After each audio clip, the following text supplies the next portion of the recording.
Two Canadian men accused of practicing polygamy have entered not guilty pleas in a legal battle that dates back to the 1990s.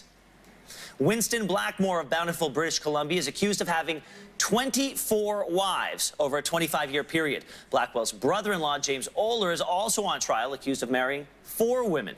Joining me now in studio to explain more about this case is Tanya Walker from Walker Law. Thank you, Tanya, for being here. Thank you for having me. Anybody who just listened to that intro are wondering why this dates back to the 1990s, why it's taken so long to come to trial, and what's so hard to prove about polygamy. You're either married to more than one woman or you're not. I think the concern was a charter challenge. So we have a constitution that says that everyone has a right to religious freedom, and these group of people said that polygamy is part of their religion. So the concern is that this law that has been around for now 127 years and no one has been prosecuted in this country, it would lose a charter challenge. Give me a little bit of a background on these two accused men. Okay, well, you have Blackwell, and he is 61 years old. He has 145 children. He does not remember the names of all his children. And he has engaged in polygamy for the last 30 years. He actually boasted about it in 2006 on CNN with Larry King.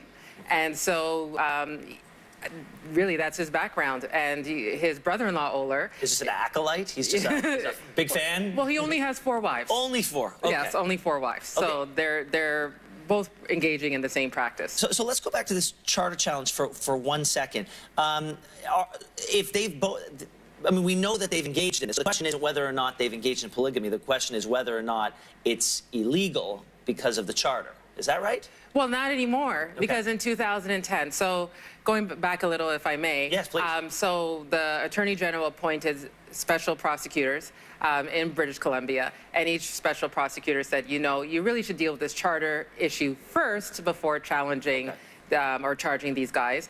And then these guys were charged, and because the prosecutors kept on being replaced who actually had that opinion, their charges were kind of thrown out. Oh, and so... It seems like a highly efficient system. So the Attorney General then said, okay, I'll do what you say. I'll get a determination of this charter issue.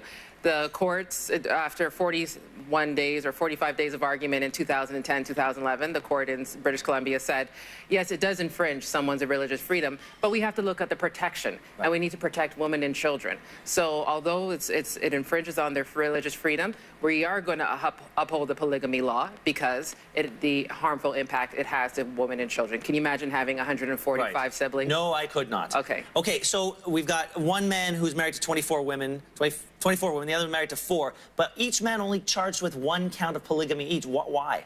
I don't know, but I'm thinking that perhaps a deterrent, because it's easier to convict them. The penalty is 5 years in jail, up to 5 years in jail, and there's a community in British Columbia that's a polygamous community with 1,500 people. So maybe it will serve as a deterrent to let people know, even if you're engaged in one act of polygamy, it's still wrong.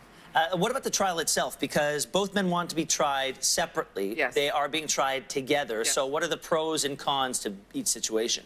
Well, the pro is that it's more efficient. To try them together? Yes, because you have the same facts, you have the same circumstances, you have the same evidence. Why divide into 2 and there's a duplication of efforts and use taxpayer funds? And it ensures justice, right? So you have the same evidence, the same facts, you have the same judge listening to both of them, and I can't see why it wouldn't result in a conviction, especially when somebody was boasting on CNN that he is engaged in polygamy. So you looking at this from an outsider who's not part of these cases, not part of this case rather, you look at it and you say, it's likely that they could get a conviction. Yes, it is very likely because they've already kind of convicted themselves if you say in the media that you're engaged in polygamy. I don't understand why they would say, I'm not guilty. It doesn't make any sense to me, but I guess the trial only started yesterday, so we'll find out why.